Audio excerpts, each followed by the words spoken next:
5장 1절에서 11절까지 우리 한 목소리로 함께 읽겠습니다. 로마서 5장 1절에서 11절입니다.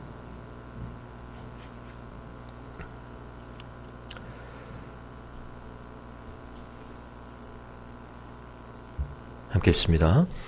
그러므로 우리가 믿음으로 의롭다 하심을 받았으니 우리 주 예수 그리스도로 말미암아 하나님과 화평을 누리자. 또한 그로 말미암아 우리가 믿음으로 서 있는 이 은혜에 들어감을 얻었으며 하나님의 영광을 바라고 즐거워하느니라. 다만 이뿐 아니라 우리가 환난 중에도 즐거워하나니 이는 환난은 인내를, 인내는 연단을, 연단은 소망을 이루는 줄 알미로다.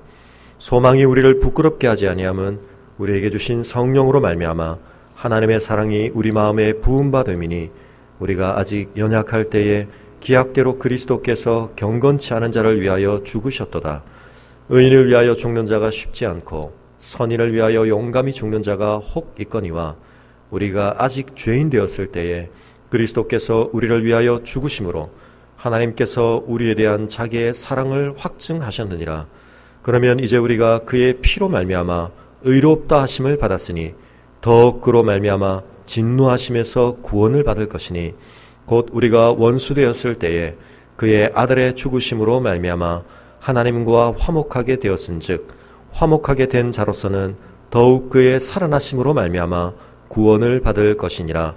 그뿐 아니라 이제 우리로 화목하게 하신 우리 주 예수 그리스도로 말미암아 하나님 안에서 또한 즐거워하느니라. 아멘. 지난 시간에 이어서 오늘도 그리스도의 십자가 우리가 3부의 핵심의 내용을 넘어서서 성취에 대한 내용을 다루고 있는데요. 죄인의 구원에 대해서 우리가 이야기를 하고 있습니다. 구원이라고 하는 표현은 대단히 포괄적인 의미를 가진다. 그래서 성경 자체 안에서도 이 구원을 우리에게 설명할 때 크게 4가지 정도의 다른 그림, 설명을 위한 다른 이미지를 우리에게 소개하고 있다는 것을 살펴보았습니다. 그 중에 우리가 지난 시간에 2가지를 살펴봤는데요. 화목이라고 하는 이미지는 성전에서 드려지는 제사를 우리에게 연상시킵니다. 구속이라고 하는 이미지는 시장, 그것도 특별히 사람을 사고 파는 노예 상거래 속에 노예 신분으로 비참함에 처해 있는 우리를 하나님께서 값비싼 대가를 지불하시고 우리를 속량하신다 하는 내용을 살펴보았습니다. 오늘은 칭의와 화해에 대해서 생각해 볼 텐데요. 너무나 잘 아시는 것처럼 이 칭의라고 하는 것은 기독교 구원론에 있어서 특별히 개신교 또 특별히 개혁주의적인 전통에 있어서는 대단히 강조되는 중요한 내용입니다. 왜냐하면 좀 이따 살펴볼 것처럼 이것이 캐톨릭과 종교개혁을 통해 캐톨릭으로부터 차별화된 개신교의 구원론에 대단히 중요한 측면이기 때문에 그렇습니다. 이 칭의와 관련해서 그래서 우리가 제대로 이해를 하는 것이 굉장히 중요한데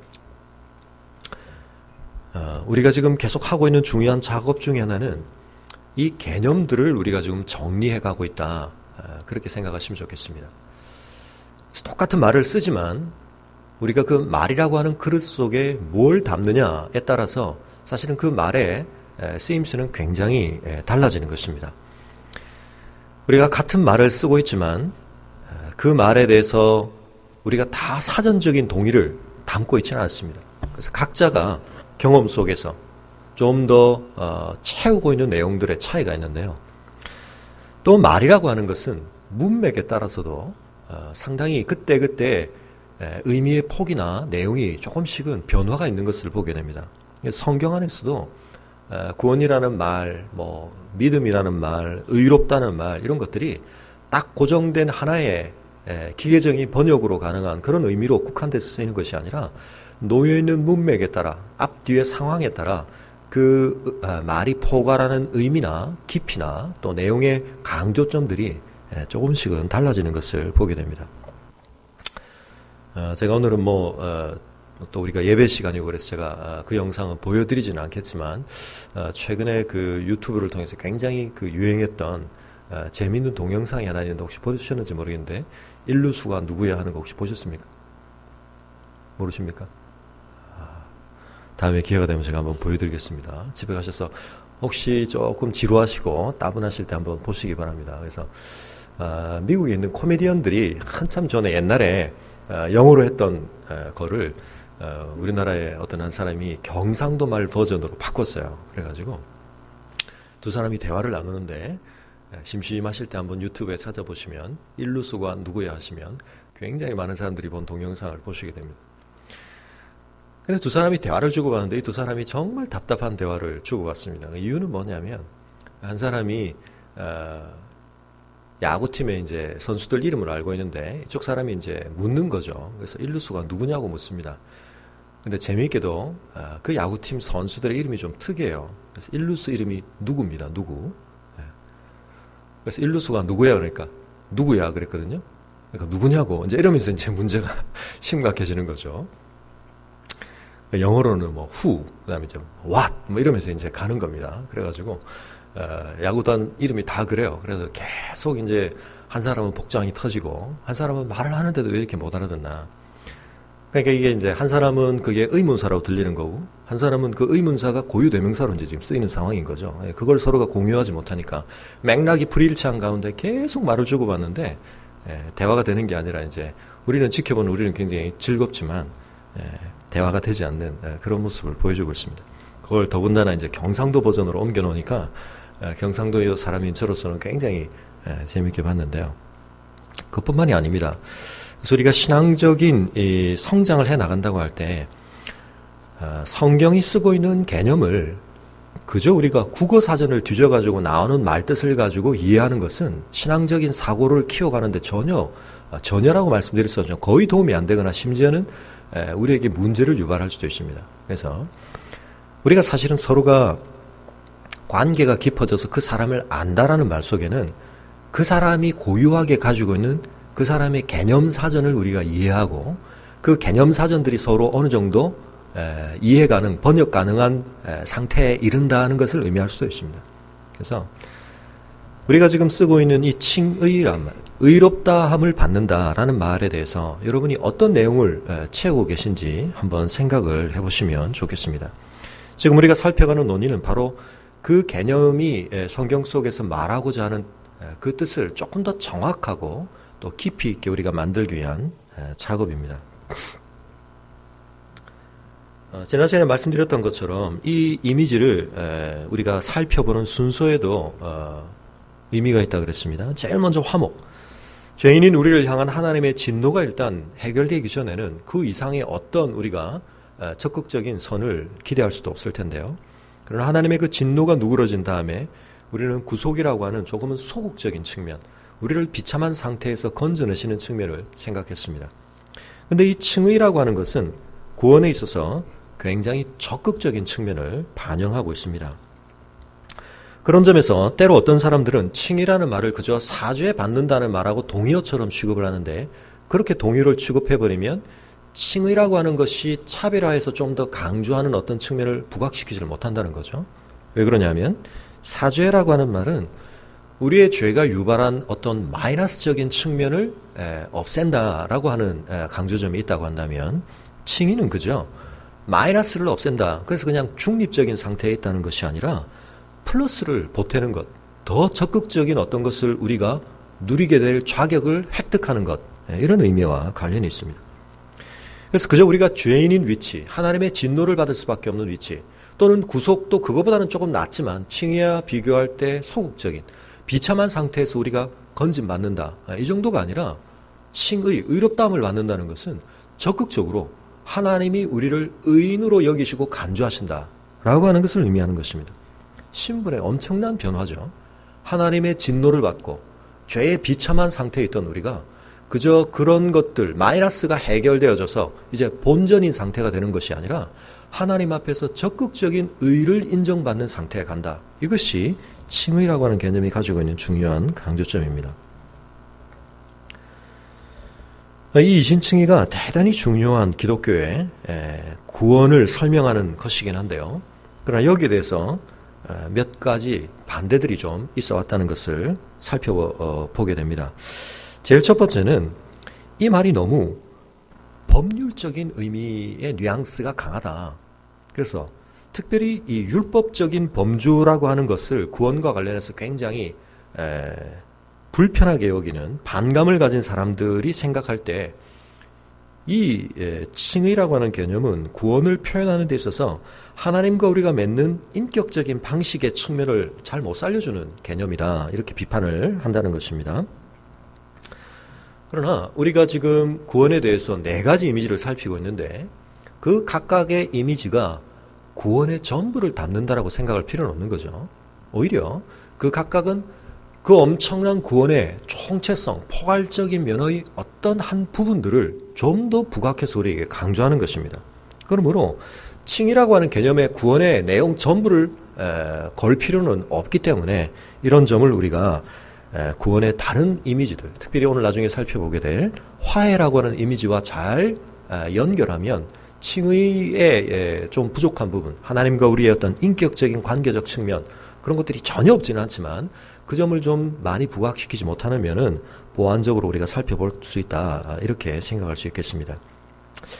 또 다른 이 칭의 교리에 대한 비판을 하는 사람들은 이것이 너무나 바울의 개념이다. 바울의 전매 특허의 개념이다. 이거 너무 바울적인 사상이다라고 생각을 한다는 것입니다. 그러나 우리는 그 말 속에 사실은 이제 자유주의적인 그 신학자들 중에서는 복음서와 서신서를 좀 구별하려고 하는 그런 생각을 가진 분들이 많이 있습니다. 이제 그 구별에 있어서 굉장히 중요한 것이 복음서에서는 예수라고 하는 역사적 인물에 대한 소개가 많이 나오는 반면에 서신서는 바울이라고 하는 아주 놀라운 신학자가 그 역사적인 그리스도에게서 신앙 고백의 대상이 될 만한 캐리그마의 그리스도를 뽑아내서 좀 새롭게 가공을 했다는 의미가 이제 좀 들어있는 거죠. 물론 뭐 꼭 그런 부정적인 의미만은 아니라 신앙의 어떤 대상으로서의 그리스도를 어떤 의미에서는 창출한 것이 바울의 업적이다. 바울을 굉장히 높이 한편은 평가한다고 볼 수 있지만 그러나 깔려있는 뉘앙스는 뭐냐면 예수님이 전한 예수님 자신의 복음과 바울이 빚어낸 복음은 뭔가 차이가 있다. 또 그런 점에서 사도 바울의 사도성과 예수님의 12 제자들이 갖는 사도성은 좀 차이가 있다. 이제 이런 강조들을 하시는 분들이 있는데 그러나 우리는 바울이 분명히 자기 자신의 주장을 통해서나 성경의 주장을 통해서 바울 사도의 권위를 가지고 있다는 것을 우리는 인정을 합니다.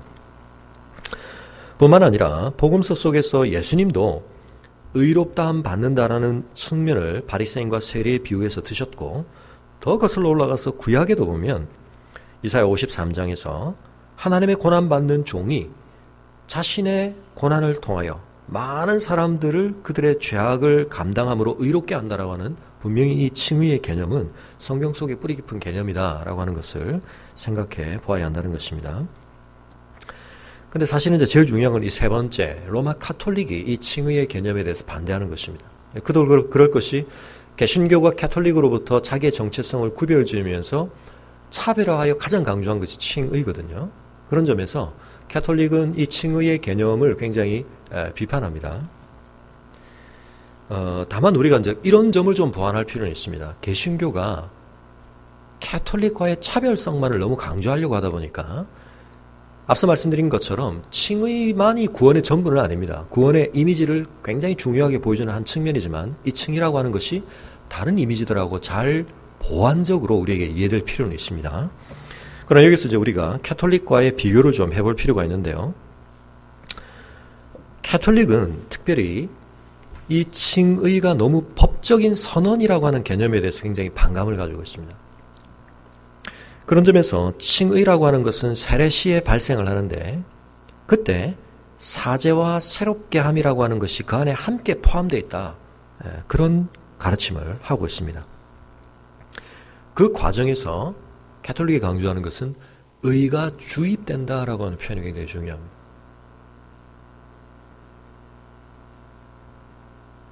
또한 이 칭의를 덧입기 이전에 하나님의 사전적인 은혜가 사람들로 하여금 우리에게 자유롭게 동의하고 협력하는 변화를 빚어내어서 우리로 하여금 그 의로움에 이를 수 있도록 유도한다, 인도한다, 이런 가르침을 주고요.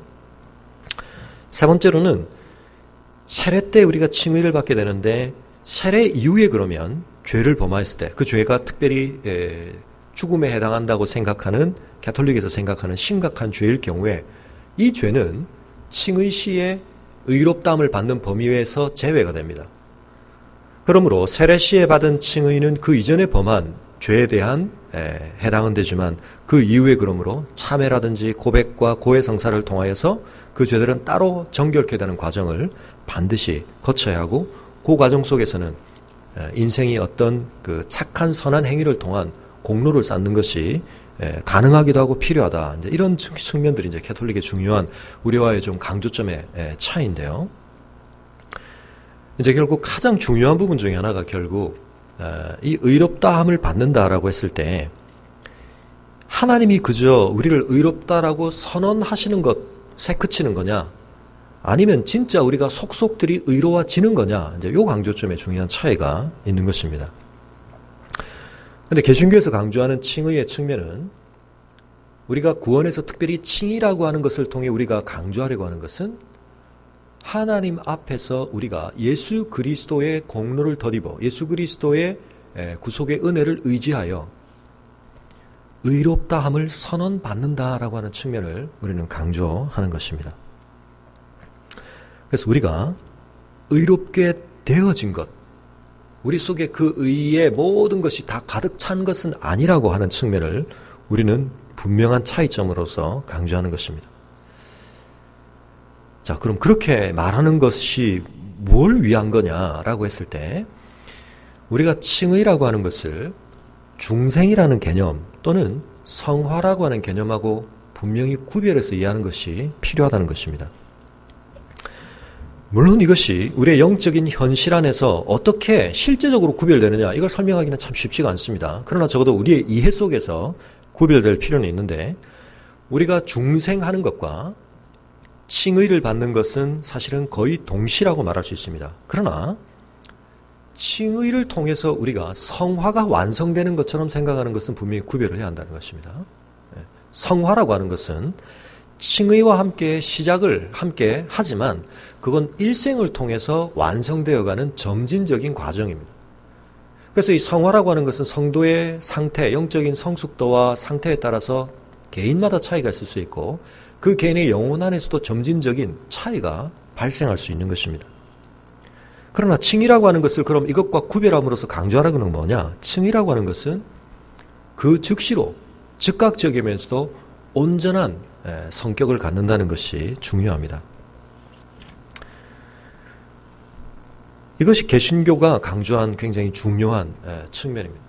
그래서 우리는 칭의를 통해서 구원의 확신을 갖게 되는 것입니다.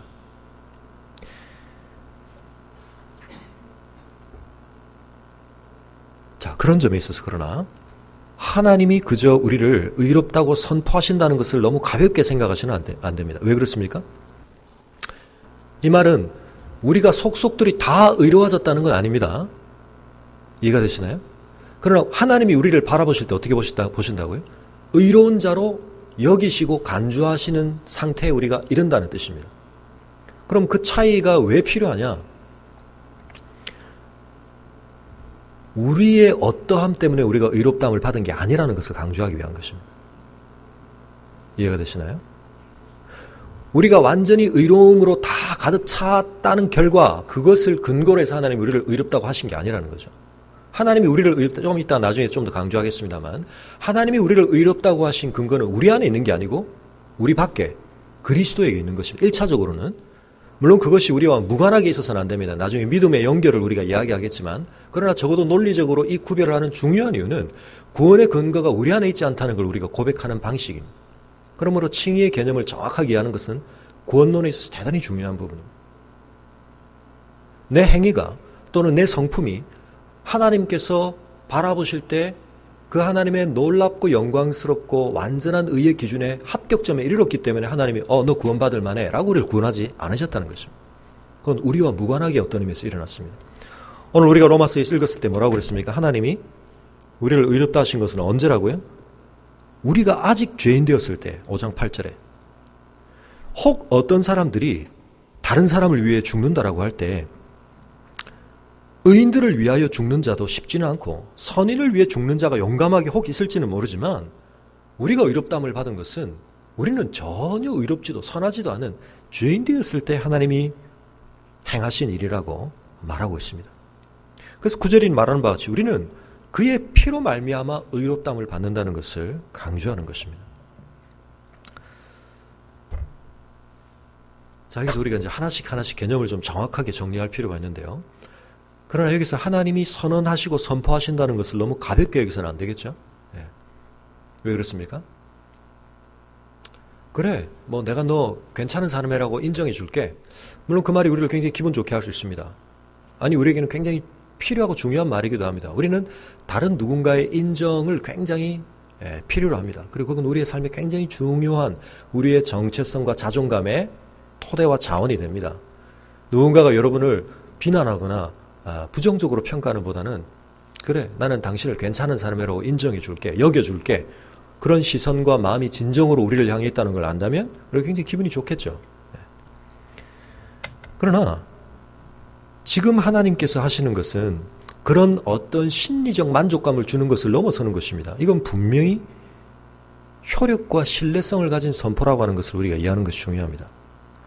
좀 비교를 하자면 그냥 지나가던 친구가 야, 너 그래 괜찮은 사람이야, 너 법 없이도 살 사람이야 이렇게 말하는 거하고 재판정에 갔는데 법관이 모든 법률을 따져보더니 당신은 무죄라고 하는 거하고 전혀 다르죠. 그 사람은 개인의 자격으로 그냥 심리적인 위안을 우리에게 주는 것이 아니라 우리 존재에 대한 굉장히 강력한 규정력을 가지는 어떤 선언을 하는 것입니다. 하나님은 더 말하실 것도 없죠. 하나님은 이 온 우주 만물에 있어서 가장 결정적인 판단과 선언을 하시는 분인데 그분이 우리를 향해 뭐라고 말씀하신다고요? 너 의롭다. 그렇게 말씀하신다는 건 엄청난 거죠. 근데 그것이 우리가 그 말을 듣기에 합당한 내면적 성숙과 성품과 삶의 내용을 속속들이 우리 안에 다 채움으로써 얻은 선언이 아니라는 점이 중요하다는 것입니다. 그 점은 언제 이루어진다고요? 이 땅 위에서는 안 이루어집니다. 그건 우리가 이 땅 위에서 끊임없는 성화의 씨름 가운데 하나님의 중생의 은혜가 우리 안에서 역사하고 성령의 그리스도의 형상을 빚으시는 역사가 우리 안에서 무르익어감에 따라 우리의 인격도 변화되고 삶의 내용이 실제적으로 그 선언과 우리에게 선포된 신분에 어울리는 내용으로 채워져 가고 변화되어 가야 하고 또 갑니다. 그건 성화입니다. 그러나 우리가 이 땅에서 그것이 완전해지지는 않습니다. 완전한 건 우리가 하늘나라 가서 주님의 재림의 때 영화를 통해 누리게 될 것입니다. 이 성화와 칭의가 신앙의 이해 속에 분리되어 이해될 필요가 있다. 이것이 서로 상관없다는 뜻은 아닙니다. 그러나 적어도 논리적으로 이 둘을 구별해서 이해하는 것은 대단히 중요한 영적인 교훈이라는 것을 여러분이 아시는 것이 굉장히 중요합니다. 그래서 누군가를 그렇게 여긴다, 간주한다라고 하는 것을 그 사람이 어떤 위치에 있는 사람이고 어떤 권한을 가진 사람이냐에 따라 우리는 굉장히 그 의미와 무게를 다르게 경험하는 것입니다. 그죠? 근데 지금 하나님이 우리를 향해 우리의 말할 수 없는 연약함과 그 하나님의 진노를 촉발하는 우리의 죄의 그 모든 모습에도 불구하고 하나님 우리를 놀랍게 너는 내 앞에서 의로운 자다 라고 선언해 주시는 은혜를 우리가 덧입었다.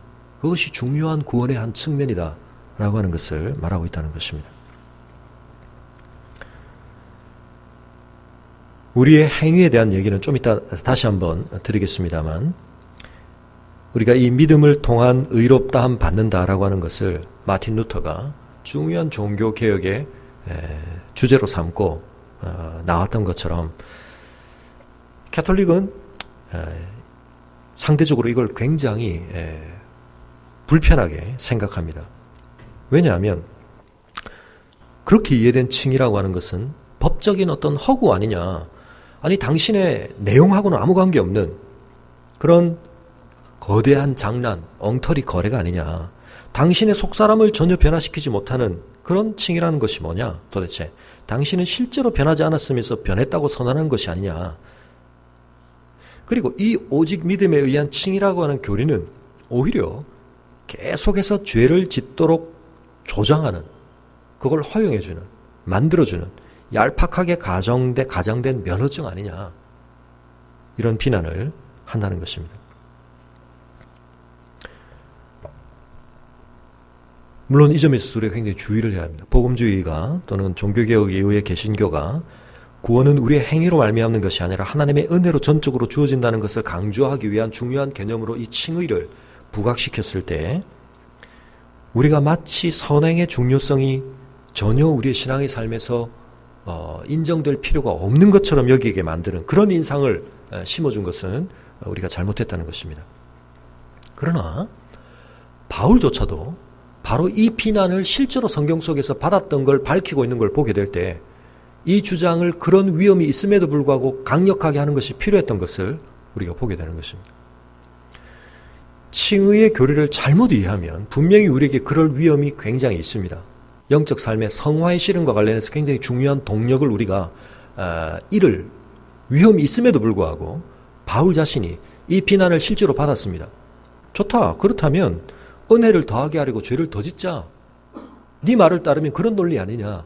라고 하는 비난, 오해를 불러일으킬 만큼 그러나 바울도 이 신칭의 교리를 강조했다는 것입니다.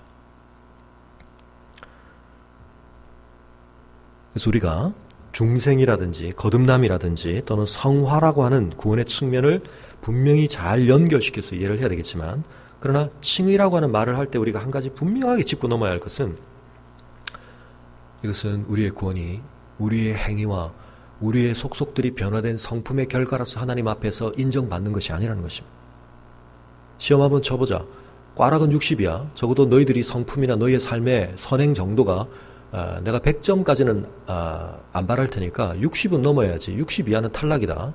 그래가지고 하나님이 그 정도를 봐주셨는데 우리가 어떻게 하다가 그냥 했더니 그냥 61점. 그래서 좋아. 너는 의롭다. 이런 과정이 전혀 아니라는 것입니다. 우리 모두는 그 하나님의 기준 앞에 전부 낙제입니다. 그런데 어떻게 우리가 의롭다함을 받게 되느냐? 받게 되었다는 것입니다. 이게 구원의 놀라운 선언입니다. 우리의 선행이라고 하는 것은 이 칭의로 덧입음 받은 우리의 신분에 대한 우리의 자각이 깊어지고 그 은혜에 대한 우리의 응답이 실현되어 감에 따라 실제적으로 우리 안에 일어나는 따라오는 열매인 것은 맞습니다. 그러나 칭의를 만들어내는, 빚어내는 근거나 공로나 조건이 결코 아닙니다.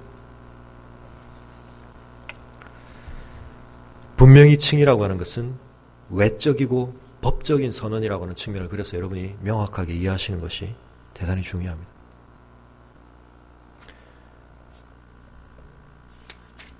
자, 이 점과 관련해서 칭의에 대한 조금 더 세부적인 내용을 우리가 살펴볼 때 칭의의 원천과 근거와 방법과 효과라고 하는 측면을 조금 나누어 이해하겠습니다. 지난 시간에도 말씀드렸다시피 빛이라고 하는 것이 사실은 파동의 속성과 입자의 속성을 다 가지고 있는데 파동적인 측면만을 가지고 빛을 전부 이해하려고 하면 빛의 입자적인 속성을 무시할 수밖에 없고 빛의 입자적인 속성만을 가지고 보면 빛의 회절이라든지 뭐 간섭이라든지 이런 것들을 우리가 이제 설명할 수 없게 되는 거죠. 그래서 우리가 어느 한 개념만 가지고 이해를 해서는 안 되지만 칭의라고 하는 것을 명확하게 이해하는 것은 굉장히 중요합니다. 자, 칭의의 원천은 무엇이냐? 그것은 하나님의 은혜다.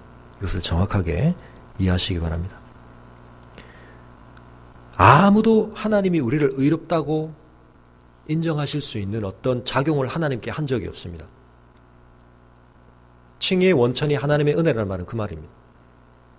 그 무엇도 우리는 말할 것도 없고 그 무엇도 하나님이 우리를 의롭다함을 하시게 만들도록 영향을 끼친 아무도 없습니다. 하나님 스스로가 은혜롭게 우리를 의롭다 하기로 마음먹으셨습니다. 단 이 마음먹으심이 하나님의 본성을 거스르는 방식으로 이루어져서는 안 된다는 걸 우리가 앞서 살펴왔습니다. 그 말은 하나님의 결코 포기하셔서는 안 될 거룩함을 훼손시키면서 그걸 잠시 덮으시면서 그래 없던 걸로 해주지. 너희들 그냥 의롭다고 내가 한번 여겨주지. 이런 식으로 이루어져서는 결코 안 된다는 걸 우리가 살펴봤습니다. 그러므로 칭의의 근거가 필요합니다. 하나님이 은혜롭게 우리를 의롭다 하시는데 하나님은 분명한 정당한 근거를 가지고 그렇게 하셔야 됩니다. 그 근거가 무엇입니까? 그것이 바로 예수 그리스도의 피입니다. 그래서 칭의의 원천으로서의 은혜를 칭의의 근거와 혼동하면 안 된다. 존 스토트가 이것을 강조하는 것은 그렇게 되면 하나님의 우리를 의롭다 하심이 하나님의 본성과 충돌되는 하나님의 본성, 하나님의 자기다우심을 유지하지 않아 하시는 방식으로 그냥 특별 사면 형식으로 이루어지는 것이 되기 때문에 그게 안 된다는 걸 우리가 앞에서 계속 살펴왔습니다. 칭의는 특별 사면과 동의어로 이해하시면 절대 안 됩니다. 이건 이단적인 이해입니다. 하나님은 칭의에 대해서 하나님 자신을 만족시킬 근거를 분명히 가지시고 우리를 의롭다 하신 것입니다. 아까 말씀드린 것처럼 법관이 우리를 의롭다고 선포하는 것이 효력을 갖는 이유는 법관은 그냥 우리의 친구이기 때문에 좋은 마음으로 당신 인상 보니까 그래 내가 오늘 기분이 좀 좋으니까 오늘 당신 내가 그냥 의롭다고 한번 해주지. 우리는 그럼 그 사람을 법관에서 쫓아내죠. 법복을 벗기게 되죠. 왜요? 자기가 할 수 있는 것을 넘어선 월권을 한 것이고 그 사람은 그렇게 하라고 그 자리에 앉힌 게 아니기 때문이죠. 그러면 그 사람이 의롭다라고 하는 선포를 했을 때 그것이 적법함으로써 효력을 가져야 되는 거죠. 그 적법하다는 건 뭡니까? 그는 자기 앞에 주어진 헌법이 규정하고 있는 명문화된 법의 정신을 위배하지 않는 방식 안에서 그런 선언을 해야 되는데 그러나 하나님은 그렇게 하신다는 것입니다. 그런데 하나님의 법은 하나님밖에 있는 따로 법전이 아니라 하나님 자기 자신의 내적 성품이시죠. 그런데 그것을 무시하시거나 그것과 충돌되게 그래 너 어렵다고 해줄게가 아니라 그것을 완전히 만족시키는 근거를 하나님은 가지시고 법관으로 말하자면 당신 왜 이 사람을 풀어줍니까? 이 법의 조항이 따르고 이렇게 하니까 이 사람은 충분히 그렇게 의롭다고 받을 자격이 있습니다. 근거를 둬야 되는 거죠. 하나님 자신은 자기 자신의 거룩하신 성품에 일관되시게 우리를 의롭다고 은혜롭게 선포하실 수 있는 근거를 가지셨는데 그 근거가 바로 그리스도의 대속의 피 흘리심이라는 것입니다. 그러면 칭의를 받는 우리가 수단이 뭡니까? 그것은 믿음입니다. 이 점에 있어서 우리가 믿음으로 구원받는다는 말을 제대로 이해하는 것이 굉장히 중요합니다. 자, 칭의의 성격이 그런 것이라는 것도 참 중요하지만 이신칭의, 그 칭의를 뭐로 받는다고요? 의롭다 칭함을? 믿음으로 받는다 그랬는데 믿음이라고 하는 것이 어떤 식으로 작동하는 건가에 대해서 우리가 정확하게 이해하는 것이 굉장히 중요합니다. 많은 분들이 아까 말씀드린 것처럼 믿음이라는 개념에 대해서 나름대로 자기 이해를 집어넣고 계신데 우리가 이 믿음이라는 것과 굉장히 혼돈하는 것 중에 하나는 뭐냐면 자기 암시나 세뇌나 신념 강화 같은 거하고 우리가 믿음을 혼동할 때가 많습니다. 믿음이 분명히 신념적인 측면이긴 한데 그렇다고 자꾸 생각을 해보자. 그러므로 팩트와 관계없이 근거와 상관없는 자기 체면, 자기 암시, 자기 세뇌 이걸 우리가 이제 믿음이라고 착각하는 경우가 많은데요. 결코 그렇지 않습니다. 그래서 우리가 믿음이라는 말을 어떤 점에서 중요하게 여겨하고 어떤 점에서는 중요하지 않게 여겨야 되는지 잘 구별하는 것이 굉장히 중요합니다. 자, 믿음이라는 말을 중요하지 않게 여겨야 한다는 말이 무슨 말입니까? 세상에 믿음보다 중요한 게 어디 있다고? 요 점에서 여러분 이제 잘 구별해서 들으시기 바랍니다. 첫째, 앞서 말씀드린 것처럼 칭의의 원천과 은혜죠. 칭의의 근거, 그리스도의 피 흘림, 대속입니다. 이거하고 칭의의 수단은 같은 레벨에 있는 게 아닙니다. 이해가 되시죠? 우리가 하나님의 은혜로 구원받는다. 예수 그리스도의 피 흘림으로 구원받는다. 우리가 믿음으로 구원받는다. 앞에 두 말과 이 세 번째 말은 무게가 다른 말입니다. 그래서 이걸 우리는 수단이라고 부르는 겁니다. 원천과 근거라고 하는 것은 우리에게 주어질 그 은혜가 객관적으로 마련되기 위해서 있어야 했던 어떤 것을 의미합니다.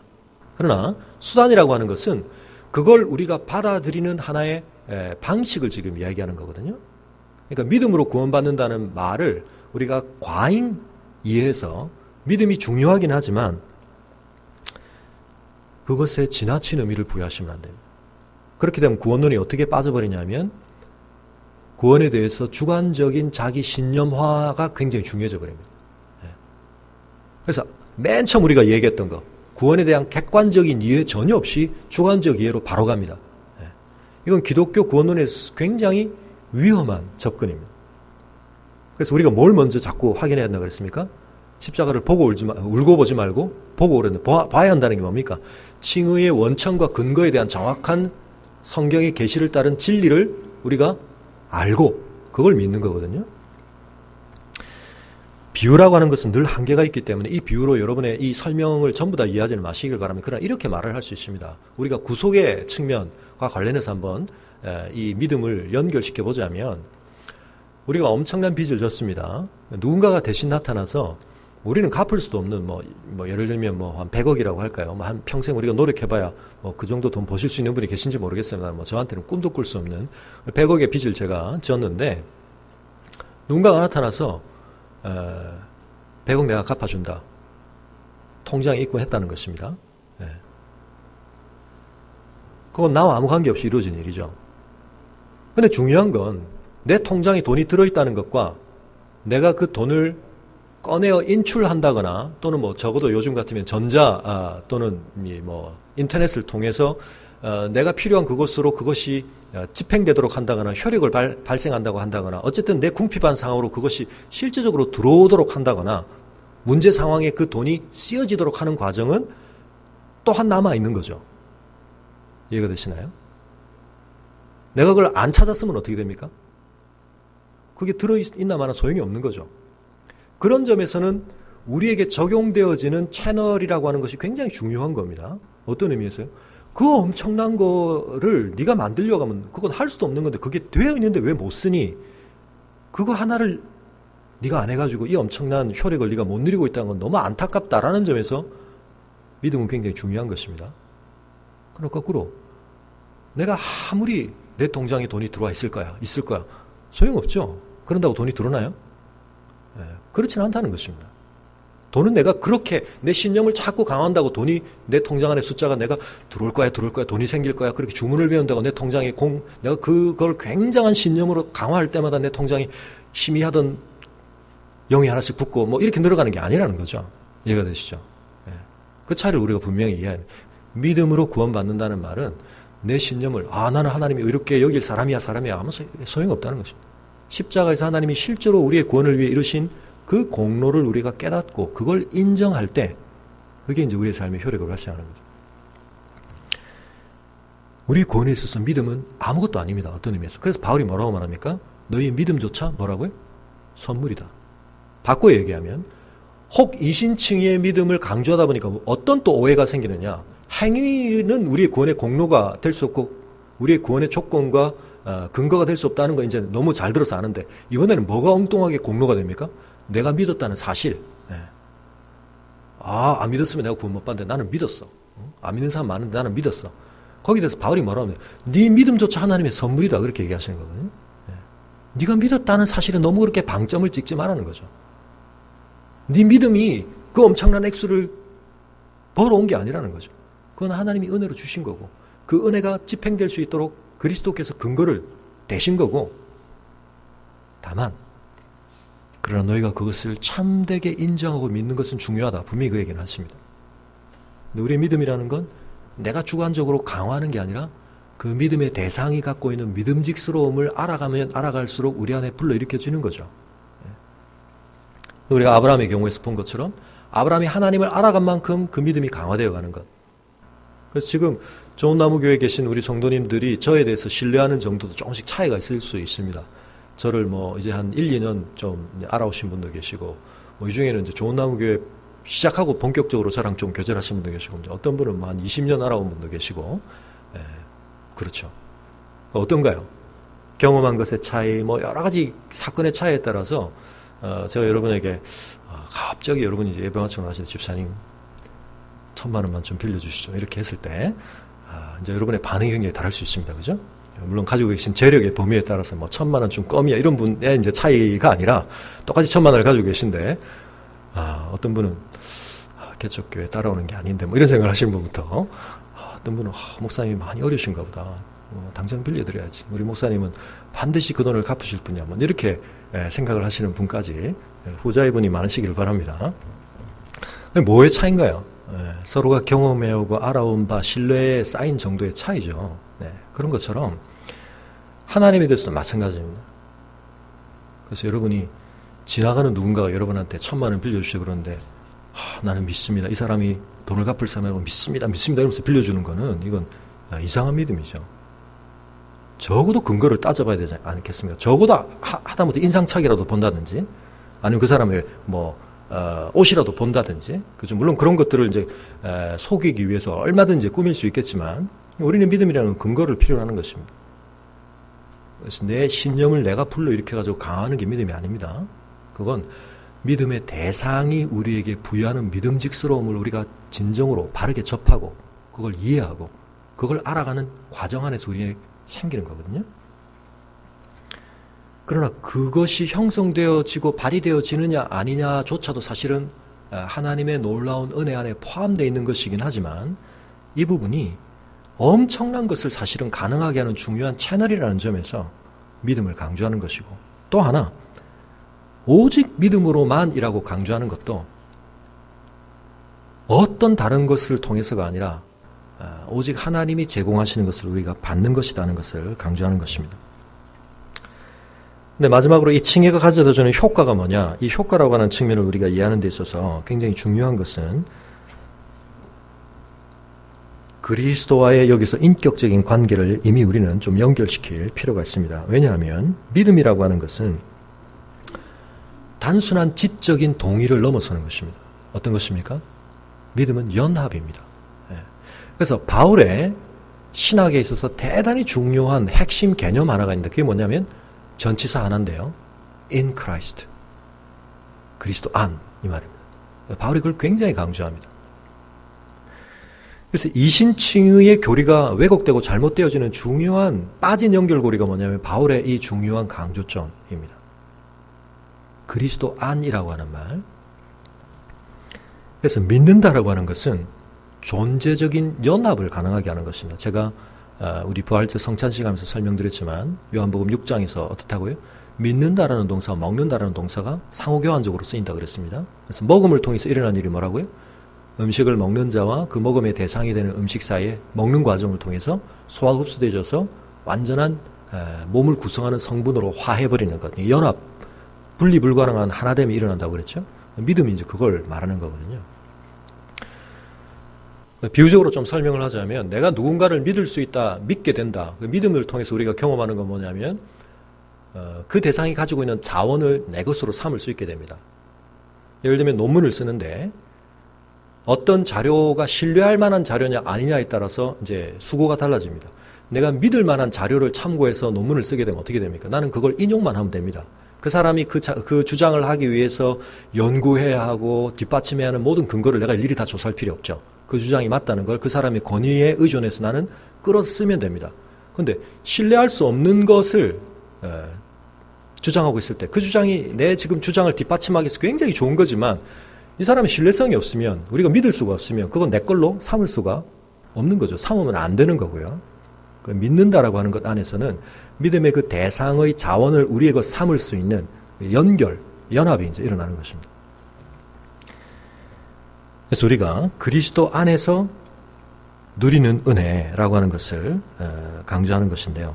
그 점에 있어서 우리가 그리스도 안으로 들어간다는 것을 그러나 너무 개인론적으로 이해할 것이 아니라 성경은 특별히 그것을 그리스도의 몸 안으로 우리가 하나 되어 들어간다.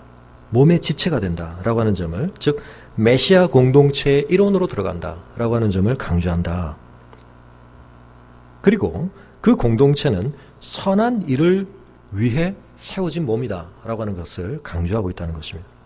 무슨 말입니까? 다름이 아니라 우리가 의롭다고 우리의 성품이나 우리의 삶의 자질과 관계없이 우리와 상관없는 그리스도가 이루신 또는 제공하신, 근거로 제공하신 공로를 근거로 의롭다는 선언을 받습니다. 그러나 이걸 너무 법적인 의미로 이해하는 것이 중요하다는 건 뭐냐면 우리의 의롭다함의 근거가 우리 안에 있지 않다는 걸 강조하는 것이고 그럼에도 불구하고 그것이 완전하다는 것을 의미하는 것입니다. 그렇지 않으면 구원의 확신이 있을 수가 없습니다. 얼마쯤 내가 성화되면 내가 이제 하나님의 의로움을 받을 만한 자격이 되었는가 끊임없이 우리는 그럼 구원의 확신을 가질 수 없습니다. 그러나 우리는 이신층의 교회를 통해 구원의 놀라운 확신을 갖습니다. 그런데 그래, 나와 상관없이 그리스도가 이루신 것 가지고 난 이미 의롭다함을 받았다. 여기서 끝쳐버리면 앞서 가톨릭이 강조하고 공격했던 그 문제 상황이 우리의 영혼 안에 일어나기 시작하는 것입니다. 진짜 그것을 소중하게 우리가 믿음으로 받는 과정 안에서는 연합이라고 하는 것이 포함되어 있다는 것이죠. 그리스도와 연합되었기에 내 죄가 그리스도에게 전가되어지고 그리스도의 의가 내게 온 것이거든요. 그러므로 우리는 이미 그리스도와 하나가 되었는데 그 그리스도에게 어울리지 않는, 또는 우리가 그리스도의 몸이 되었는데 그 몸에 어울리지 않는 것들을 하는 것에 대해서 우리는 반드시 꺼리낌과 불편함과 심지어는 거부감과 저항감이 있어야 되는 거죠. 이게 이제 우리의 중생한 우리의 영혼 안에서 일어나는 일인데, 그래서 칭의는 사실은 성화와 논리적으로는 구별해 이해해야 하지만 이것이 동시에 발생하여 시작하는 데 있어서 칭의에 대한 올바른 이해는 성화의 강력한 원동력이 되어야 되는 것입니다.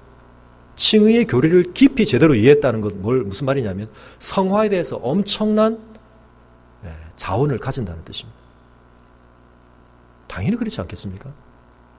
내가 예수님의 공로로 받을 수 없는 이 엄청난 선언과 신분을 받았다는 것을 진정으로 만끽하는 사람, 진정으로 감사로 고백하는 사람은 어떻게 될까요? 그 신분에 어울린 삶을 위해 부단한 노력을 하는 거죠. 우리 안에 행하시는 성령과 더불어 보조를 맞추게 되는 것입니다. 그래서 바울은 야고보와 다른 교리를 가르친 게 아니라 바울은 행위를 일으키는 신앙을 강조했고 야고보는 신앙으로부터 나오는 행위를 강조한 것이다. 이 둘은 다 연결되는 것이다. 그렇게 말씀을 드렸습니다. 자, 그런 점에서 우리가 칭의를 제대로 이해하는 것이 대단히 중요한데요. 오늘 화해까지 가려고 했는데 제가 칭의를 조금 자세하게 설명을 하려고 하다 보니까 시간이 많이 가서 제가 매주 요즘 수요일 너무 여러분을 지치게 해드려서 오늘은 조금 제가 어쨌든 일찍 끝내기로 마음을 먹었기 때문에 한 주 더 화해하죠. 뭐. 그래서 화해를 공부하기 위해서 전혀 화해되지 않는 모습으로 우리가 소외된 환경에서 화해를 이야기하면 은혜가 안 될 것 같습니다. 다만 마지막으로 다시 한번 말씀드릴 것은 칭의라고 하는 것을 우리가 바르게 이해하는 것이 우리의 영혼에 얼마나 중요한지 모릅니다. 그래서 이 교리를 강조하고 지키기 위해서 개혁주의가 개신교가 엄청난 대가를 치렀습니다. 그리고 우리에게 물려준 교리입니다. 그래서 우리가 대충 이해해서는 안 되고 이걸 분명히 이해해야 하는데, 다시 한번 우리가 우리의 행한 바 의로운 행위로 말미암아 구원받은 것이 아니라, 우리의 율법의 행위로 말미암아 구원받은 것이 아니라 하나님이 은혜로, 그리고 그 은혜를 베푸시기에 합당한 그리스도의 공로를 근거로 우리를 의롭다고 하셨는데 우리가 그것을 믿음이라고 하는 손으로 받았다. 그러나 이것은 단순한 그래 너 의롭다고 여겨줄게 로 끝나는 것이 아니라 그 믿음으로 받는 손 안에서, 그 과정 안에서 놀랍게도 믿음의 대상이신 그리스도를 우리는 먹는, 연합하는 과정이 그 안에 분명히 영적인 실제로 있다. 그래서 우리가 이 사실을 제대로 이해할 때 이것은 성화와 결코 분리될 수 없고 놀라운 성화의 원동력이 된다. 성화의 동력이 된다는 사실을 이해하시기를 바랍니다. 그래서 내가 어떻게 살든 어떻게 살았던과 상관없이 하나님이 나를 의롭다고 선언해 주셨으니까 앞으로 또 내가 어떻게 살든 관계없이 나는 의롭다고 되겠지. 어떤 의미에서 논리적으로 말하면 맞습니다. 놀랍게도. 그래서 이건 다음에 말씀드릴 얘기지만 로마서 6장에 나오는 바울이 우리가 그런데 죄 가운데 더 살겠느냐? 그럴 수 없느니라는 말을 당위에 대한 부정인지 실제 가능성에 대한 부정인지를 구별하는 것이 이제 굉장히 중요합니다만 그리스도인이 그렇게 살 수 있습니까? 없습니까? 살아서는 안 되지만 당위로는 부정입니다. 그러면 안 됩니다. 그런데 그런 일이 발생할 가능성은 있습니다. 이게 참 우리의 딜레마입니다. 이 점에 있어서 나중에 우리가 성화에 대한 이야기를 할 때 완전주의적인 성화론을 주장하는 사람들이 이 둘을 혼돈하기 때문에 또 심각한 영적인 문제가 생깁니다. 근데 우리는 그걸 피해가야 하지만 우리가 한쪽을 피해가면서 한쪽 극단을 조심해야 되는 거거든요. 정상적으로 이해하면 그러면 안 됩니다.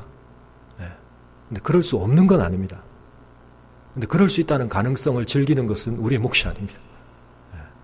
그러라고 우리를 구원하신 게 아니기 때문에.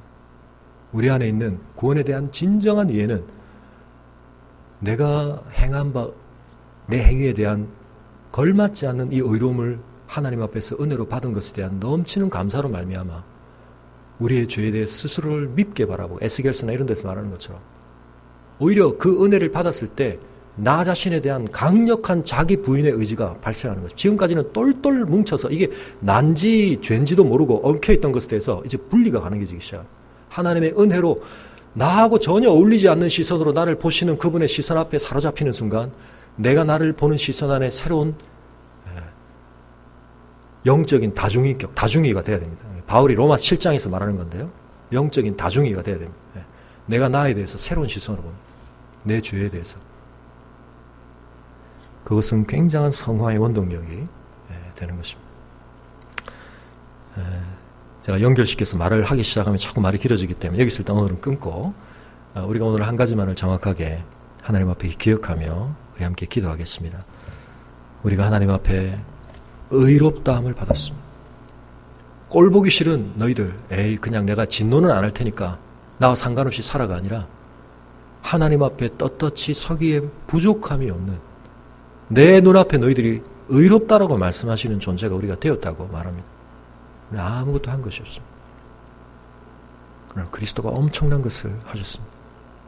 우리가 그것을 은혜라고 부르고 우리가 그 은혜를 믿음으로 하나님 앞에 서는 놀라운 구원을 덧입었음을 이 시간 다시 한번 기억하며 우리가 너무나 잘 안다고 생각했지만 우리가 그것이 무엇을 의미하는지 곱씹어보면 곱씹어볼수록 이것은 우리의 삶의 놀라운 소망의 근거이자 성화의 원동력이자 감사의 원천입니다. 오늘 우리가 이 진리 앞에서 우리 자신의 삶을 다시 한번 하나님 앞에 올려드리며 하나님 앞에 우리가 영광을 돌려드리며 우리가 이렇게 선언받은 우리의 신분에 어울리는 삶을 살 수 있도록 우리 안에 계신 성령께서 우리를 더욱 거룩한 모습으로 빚어주시기를 우리가 열망하며 이 시간 함께 기도하겠습니다.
고마우신 아버지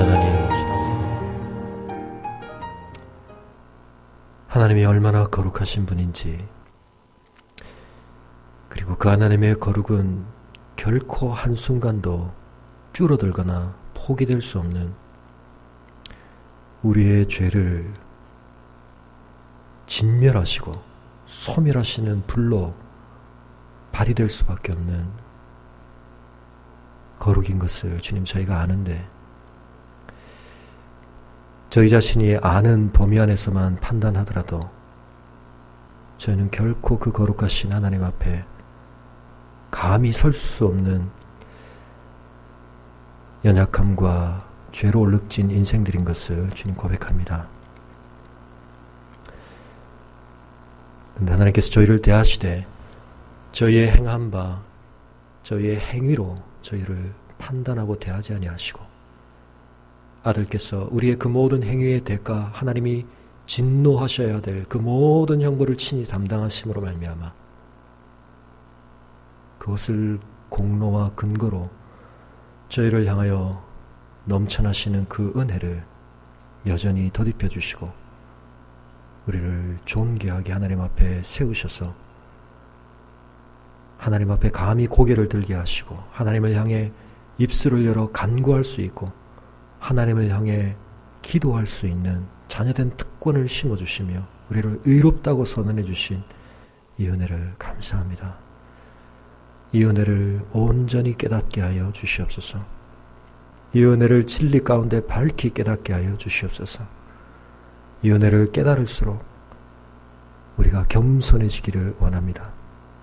이 은혜를 깨달을수록 우리의 마음에 넘쳐나는 감사와 감격이 있게 하여 주시옵시고 하나님을 예배하고 하나님의 거룩하신 뜻 앞에 순종하고자 하는 열망이 다시 한번 새롭게 일어나는 은혜가 있게 하여 주시옵소서. 아버지 하나님, 저희는 연약하여서 이 땅을 떠날 때까지 그 은혜를 붙들고 거룩함을 위해 하나님이 부르신 그 부르심에 합당한 삶을 살기 위해 씨름하며 노력해야 하겠고 하겠지만 지나온 우리의 걸음이 여실히 증거하듯이 주님, 저희가 또 연약해질 가능성이 많고 하나님 앞에 부름받은 이 부름에 합당한 삶의 자리를 지키지 못하고 쓰러지고 넘어질 때가 많을 것을 주님, 저희는 압니다. 그러나 아버지 하나님, 우리를 의롭다 하신 하나님의 그 근거가 지나간 우리의 행위에 있지 않았듯이 앞으로 살게 될 이 땅의 우리의 삶의 모습에도 근거한 것이 아님을 저희가 믿사오니 아버지 하나님, 우리가 이 땅 위를 떠날 때까지 주님이 십자가에서 이루신 공로를 근거로 저희를 여전히 변함없이 하나님 앞에 의롭다고 인정해 주실 이 엄청난 은혜에 대한 확신으로 말미암아 이 구원의 은혜에 대한 확신으로 말미암아 주님, 오히려 저희가 죄에 대하여 느슨해지고 죄와 타협하는 삶을 선택하는 것이 아니라 더욱 죄에 대한 경각심을 가지고 어떻게 받은 은혜인데 이 은혜에 합당한 자로 살겠다는 죄와의 싸움에 대한 굳은 결의로 우리 안에 꿈틀거리는 이 죄성에 대한 철저한 혐오와 간절히 그 죄와 씨름하기를 원하는 결단으로 주님 앞에 서는 저희들 되게 하여 주시옵소서. 아버지 하나님의 이 놀라운 은혜가 우리의 매일매일의 삶 속에서 샘솟게 하시고 우리의 어떤 형편 가운데서도 우리를 다시 일어서게 하는 은혜의 근거가 되게 하여 주시옵소서. 우리를 의롭게 바라보시는 하나님의 시선을 감히 저희가 감사함으로 누리며 하나님 앞에 이 영광스러운 자리를 저희가 지켜가는 자들 될 수 있도록 더 풍성히 누려가는 자들 될 수 있도록 성령이여 저희를 도와주시옵소서. 저희를 거룩해 하여 주시옵소서. 하나님을 즐겨 순종하기를 원하오니 주님 은혜를 우리가 헛되이 받는 자들 되지 않도록 함께하여 주시옵소서. 감사를 드리고 우리 주 예수 그리스도 이름으로 기도합니다.